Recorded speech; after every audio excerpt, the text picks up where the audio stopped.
ನೀವು ರೈತರೇ ಆಗಿದ್ರೆ, ನೀವು ಉಳುಮೆ ಮಾಡಿದ್ರೆ ಎಲ್ಲಿ ರೈತರ ಪರವಾಗಿ ಎಲ್ಲಿ ನಿಂತ್ರಿ? ರಾಜ್ಯದಲ್ಲಿ 2422 ರೈತರ ಆತ್ಮಹತ್ಯೆ ಆಗಿದೆ.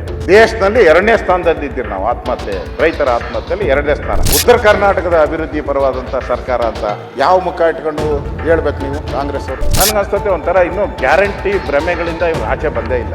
ಈ ಸರ್ಕಾರದ ಮಾರ್ಕ್ಸ್ ಕಾರ್ಡನ್ನು ಇದನ್ನು ನಾನು ಓದಿದ್ದೆ. ಇಷ್ಟು ಮಾರ್ಕ್ಸ್ ಇವರು ಬಂದಿದೆ. ನುಡಿದಂತೆ ಎಲ್ಲಿ ನಡೆದಿದ್ದೀರಾ? ನಮಗೊಂದಷ್ಟು ಜನ ಅಧಿಕಾರಿಗಳು ಬರ್ತಾ ಇರ್ತಾರೆ, ಅವ್ರಿಗೊಂದಷ್ಟು ಜನತಾದಳದವ್ರು ಎಲ್ಲರಿಗೂ ಗೊತ್ತಿರ್ತದೆ. ಮೆಸೇಜ್ಗಳು ಅವ್ರಿಗಿಂತ ಮುಂಚೆ ನಮಗೆ ಹೊಡಿತಾರೆ. ನುಡಿದಂತೆ ನಡೆದ ಸರ್ಕಾರ 20-30 ಕೋಟಿ ಖರ್ಚು ಮಾಡಿದ್ರಿ. ಈಗ ನಾನು ಓದಿದ್ದೆಲ್ಲ ನೀವೇ ಹಾಕಿರೋದು, ನೀವೇ ಪ್ರಿಂಟ್ ಮಾಡಿರೋದು, ನೀವೇ ಟ್ವೀಟ್ ಮಾಡಿರೋದು. ನುಡಿದಂತೆ ಎಲ್ಲಿ ನಡೆದಿದ್ದೀರಾ? ನೀವು ನುಡಿದಂತೆ ನಡೆದೇ ಇಲ್ಲ ನನಗನ್ಸೋ ಪ್ರಕಾರ. ನಾನು ಹೇಳಿದ್ನಲ್ಲ, ಬರಗಾಲ ಬಂತು, ಇವ್ರ ಸರ್ಕಾರ ಇದ್ದಾಗ ಫ್ಲಡ್ ಆಯಿತು. ಇದಕ್ಕೊಂಥರ ನನಗನ್ಸ್ತತೆ ಈ ಸರ್ಕಾರ ಒಂಥರ ದಪ್ಪ ಚರ್ಮದ ಸರ್ಕಾರ. ಇದು ಸಂವೇದನೆ ಇಲ್ಲ.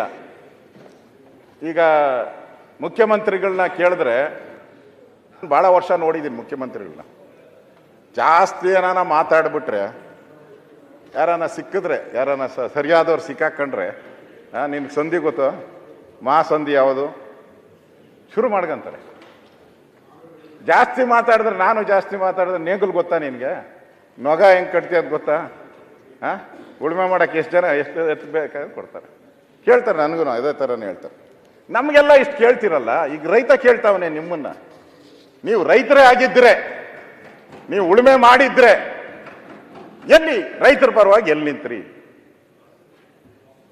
ಇದು ರೈತರಿಗೆ ಮಾಡಿದಂಥ ದ್ರೋಹ ಅಲ್ವಾ? ರೈತರು ಕೇಳ್ತಾ ಇದ್ದಾರೆ. ನಮಗೆ ಬಾಯಿ ಮುಚ್ಚಿಸ್ಬೋದು, ಅನ್ನ ಕೊಡೋ ರೈತನಿಗೆ ನೀವು ಬಾಯಿ ಮುಚ್ಚೋದಕ್ಕೆ ಸಾಧ್ಯನೇ ಇಲ್ಲ. ರೊಚ್ಚಿಗೆದ್ದಿದ್ದಾರೆ, ರೊಚ್ಚಿಗೆ. ಉತ್ತರ ಕರ್ನಾಟಕದಲ್ಲಂತೂ ರೊಚ್ಚಿಗೆದ್ದಿದ್ದಾರೆ. ಅದರಿಂದ ನೀವು ಒಂದು ರೀತಿ ಕಲ್ಲು ಹೃದಯ ಆಗೋಗ್ಬಿಟ್ಟೈತೆ ಈ ಸರ್ಕಾರ. ಕಲ್ಲು ಹೃದಯ ಆಗೋಗ್ಬಿಟ್ಟೈತೆ. ಯಾಕೆ ಏನು ಅಂತ ನನಗೂ ಗೊತ್ತಿಲ್ಲ. ಬರೋಣ, ಬೇಕಾದ್ರೆ ಆಮೇಲೆ ಹೇಳ್ತೀನಿ ಅದ್ರ ಬಗ್ಗೆ.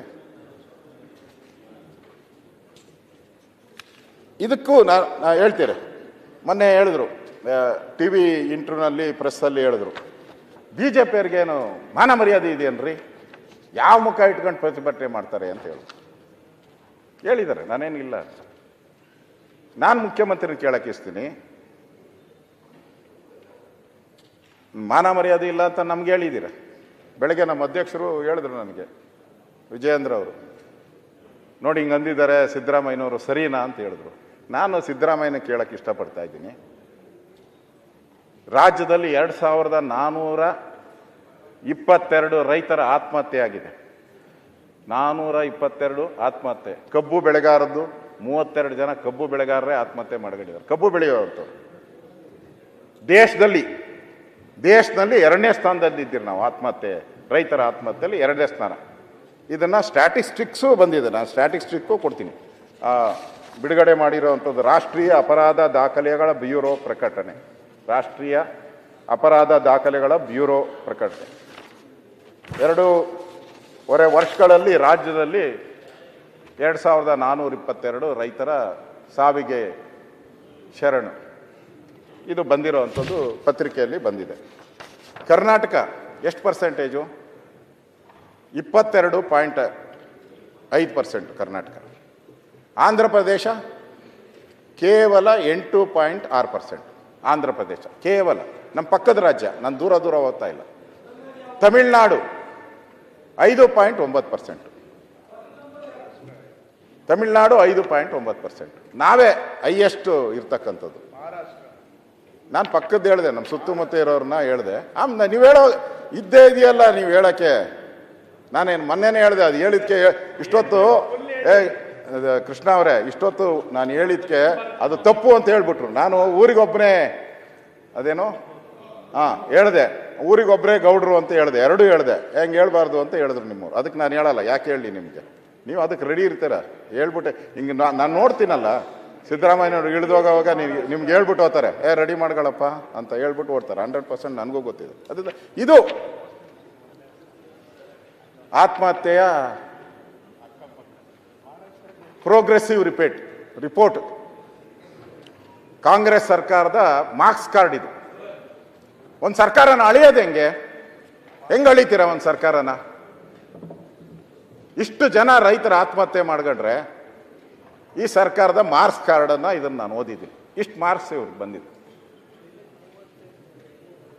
ಇದು ರೈತರ ಪರವಾದಂಥ, ಉತ್ತರ ಕರ್ನಾಟಕದ ಅಭಿವೃದ್ಧಿ ಪರವಾದಂಥ ಸರ್ಕಾರ ಅಂತ ಯಾವ ಮುಖ ಇಟ್ಕೊಂಡು ಹೇಳ್ಬೇಕು ನೀವು ಕಾಂಗ್ರೆಸ್ ಅವರು? ಯಾಕೆ ಹೇಳ್ಬೇಕಾಗ್ತದೆ? ನೀವು ನನಗನ್ಸ್ತತೆ ಒಂಥರ ಇನ್ನೂ ಗ್ಯಾರಂಟಿ ಭ್ರಮೆಗಳಿಂದ ಇವ್ರು ಆಚೆ ಬಂದೇ ಇಲ್ಲ. ನಾವು 2000 ಕೊಟ್ಬಿಟ್ರೆ, ಬಸ್ ಫ್ರೀ ಕೊಟ್ಬಿಟ್ರೆ ಎಲ್ಲ ಸಾಧ್ಯನೇ ಇಲ್ಲ. ಸಿದ್ದರಾಮಯ್ಯನವರು ಆರ್ಥಿಕ ತಜ್ಞರು ಯಾರೋ ಹೇಳಿಕೆ ಮಾತು ಕೇಳ್ಕೊಂಡು ಮಾಡಿದ್ದಾರೆ ಅಂತ ಅನಿಸ್ತೈತೆ. ಪಕ್ಕದ ನಮ್ಮ ತೆಲಂಗಾಣ ನಮ್ದು 10 ಪಟ್ಟು ಕೊಟ್ಟಿದ್ರು ಅವರು, ಇವ್ರು 5 ಕೊಟ್ಟರು, ಅವ್ರು 20 ಕೊಟ್ಟಿದ್ರು. 20 ಮನೆ ಬಾಗಿಲಿಗೆ ಎಲ್ಲ ಕೊಟ್ಟರು, ಬೋರ್ಡ್ಗಿಲ್ದಂಗೆ ಹೊರಟೋದ್ರು ಅವರು. ಜಗಮೋಹನ್ ಅವರು. ನಾನಲ್ಲಿ ಒಂದು ಸರ್ವೆ ಕೇಳಿದ್ದೆ ನಾನು. ಆ ಸರ್ವೆಯಲ್ಲಿ ಅವರು ಅಲ್ಲಿ ಗ್ರಾಮ ಪಂಚಾಯತಿ ಸದಸ್ಯನಿರ್ತದಲ್ಲ, 3 ಪೈಸದ ನಯ ಪೈಸದ ಬೆಲೆ ಇರಲ್ಲ. MLA ಅಂತೂ ಮುಖ್ಯಮಂತ್ರಿ ನೋಡಕ್ ಸಾಧ್ಯನೇ ಇಲ್ಲ, ಅಪಾಯಿಂಟ್ಮೆಂಟೇ ಇಲ್ಲ MLAಗಳಿಗೆ ಅಲ್ಲಿ. ಆದರೆ ಮುಖ್ಯಮಂತ್ರಿ ಒಬ್ಬನ್ನ ನೇಮಕ ಮಾಡೋರು, ಒಬ್ಬರನ್ನ ಆ ಹಳ್ಳಿಯಲ್ಲಿ, ಪ್ರತಿ ಹಳ್ಳಿಯಲ್ಲಿ ಅವನೇ ಪ್ರತಿಯೊಂದನ್ನು ತಗೊಂಡು ಕೊಟ್ಬಿಡೋನು ಮನೆಗೆ. ಪ್ರತಿ ಮನೆಗೂ ಓಲ್ಡ್ ಏಜ್ ಪೆನ್ಷನ್ ಬೇಕಾ, ವಿಡೋ ಪೆನ್ಷನ್ ಬೇಕಾ, 2000 ರೂಪಾಯಿ ಫ್ರೀ ಬೇಕಾ, ಸೈಕಲ್ ಎಲ್ಲ ತಗೊಂಡೋಗಿ ಕೊಟ್ಟ. ಆದರೂ ಗೋವಿಂದ, ಜನಕ್ಕೆ ನೀವು ಫ್ರೀ ಕೊಡೋ ಅಂಥದ್ದು ಖುಷಿ ಇರ್ಬೋದನ್ನ, ಆದರೆ ಅದೇ ಸರ್ವಸ್ವ ಅಲ್ಲ ಅನ್ನೋದನ್ನು ಕೂಡ ನಾನು ತಿಳುವಳಿಕೆಯನ್ನು ಹೇಳ್ತಾ ಇದ್ದೀನಿ. ನನಗನ್ಸ್ತೈತೆ ನಿಮಗೆ ರೈತರಿಗೆ ಕೊಡೋಕ್ಕೆ ಇವತ್ತು ಹಣ ಕಾಣಿಸ್ತಾ ಇಲ್ಲ. ನಿಮಗೆ ರೈತರು ಕೊಡೋಕ್ಕೆ ನಿಮ್ಮ ಹತ್ರ ಹಣ ಇಲ್ಲ. ಖಜಾನೆ ಫುಲ್ ಖಾಲಿ. ಕಾಂಗ್ರೆಸ್ ಸರ್ಕಾರ ಫುಲ್ ಜಾಲಿ ಮೂಡಲ್ಲಿ ಬಂದಿದೆ. ಬೆಳಗಾವಿಗೂ ಹಂಗೆ ಜಾಲಿ ಮೂಡಲ್ಲಿ ಬಂದವರೆಲ್ಲ. ಖಜಾನೆ ಅಂತೂ ಖಾಲಿಯಾಗಿದೆ. ನಾನು ಹೆಸರು ಹೇಳಲ್ಲ, ಸುಮ್ಮನೆ ಹೇಳಿದ್ರೆ ಅವ್ರಿಗೆಲ್ಲ ಇದಾಗುತ್ತೆ. ನನ್ನ ಫೈನಾನ್ಸ್ ಡಿಪಾರ್ಟ್ಮೆಂಟಲ್ಲಿ ನಮಗೂ ಗೊತ್ತಿದೆ, ಅವ್ರಿಗೂ ಗೊತ್ತಿದೆ, ನಮಗೂ ಗೊತ್ತಿದೆ. ಯಾರೇ ಸರ್ಕಾರ ಮಾಡಿದ್ರು ನಾವು ಮಾಡಿರ್ತೀರಿ, ಅವರು ಮಾಡಿರ್ತೀರಿ. ನಮಗೊಂದಷ್ಟು ಜನ ಅಧಿಕಾರಿಗಳು ಪರಿಚಯ ಇರ್ತಾರೆ, ಅವ್ರಿಗೊಂದಷ್ಟು ಜನತಾದಳದವ್ರು ಎಲ್ಲರಿಗೂ ಗೊತ್ತಿರ್ತದೆ. ಮೆಸೇಜ್ಗಳು ಅವ್ರಿಗಿಂತ ಮುಂಚೆ ನಮಗೆ ಹೊಡಿತಾರೆ. ಕೇಳಿದೆ ನಾನು ಅವ್ರನ್ನ, ಏನಪ್ಪ ಅಂತ. ಇನ್ನು 6 ತಿಂಗಳು ಏನು ಮುಟ್ಟಂಗಿಲ್ಲ ಸರ್ ಅಂತದ್ದು. ದುಡ್ಡಿಲ್ಲ ನಮ್ಮ ಹತ್ರ. ಪಾಪ ಪರಮೇಶ್ವರ್ ಅವರು ಅಪ್ಲಿಕೇಶನ್ ಹಾಕಿದ್ದೆ 1 ಲಕ್ಷ ಜನಕ್ಕೆ ಅಪಾಯಿಂಟ್ಮೆಂಟ್ ಕೊಡ್ಬೋದು ಅಂತ. ಅಷ್ಟು ಖಾಲಿ ಇದೆ ಇದರ ಡಿಪಾರ್ಟ್ಮೆಂಟಲ್ಲಿ. ಜೈಲಿಗೆ ಅಪಾಯಿಂಟ್ಮೆಂಟ್ ನಾನು ಓದ್ತೀನಿ ಅದನ್ನು, ಇನ್ನು ಸಬ್ಜೆಕ್ಟ್ ನಾಳೆಗೆ ನಿಮ್ಗೆ ರೆಸ್ಟ್ ಕೊಟ್ಟಿದ್ದೀರಿ, ಸೋಮವಾರ ಆದಮೇಲೆ ನಿಮ್ಮ ಸಬ್ಜೆಕ್ಟ್. ಅಪಾಯಿಂಟ್ಮೆಂಟ್ ಮಾಡೋಕ್ಕಾಗ್ತಾ ಇಲ್ಲ. CCTV ಕ್ಯಾಮ್ರಾ ಅಳವಡಿಕೆ ಮಾಡೋಕ್ಕೆ ಹಣ ಇಲ್ಲ. ನಾನು ಹೇಳ್ತಾ ಇರೋದು ನನಗೆ ಬಂದಿರೋ, ವಿರೋಧ ಪಕ್ಷದ ನಾಯಕರು ಬಂದಿರೋ ವರದಿಯನ್ನು ನಾನು ಹೇಳ್ತಾ ಇದ್ದೀನಿ. ಅದರಿಂದ ಇಲ್ಲಿ ನಮ್ಮ ಕೃಷ್ಣ ಬೈರೇಗೌಡರು ಕೂಡ ಅವರು ಚಾಣಕ್ಯರಿದ್ದಾರೆ, ಏನು ಕಡಿಮೆ ಏನಿಲ್ಲ.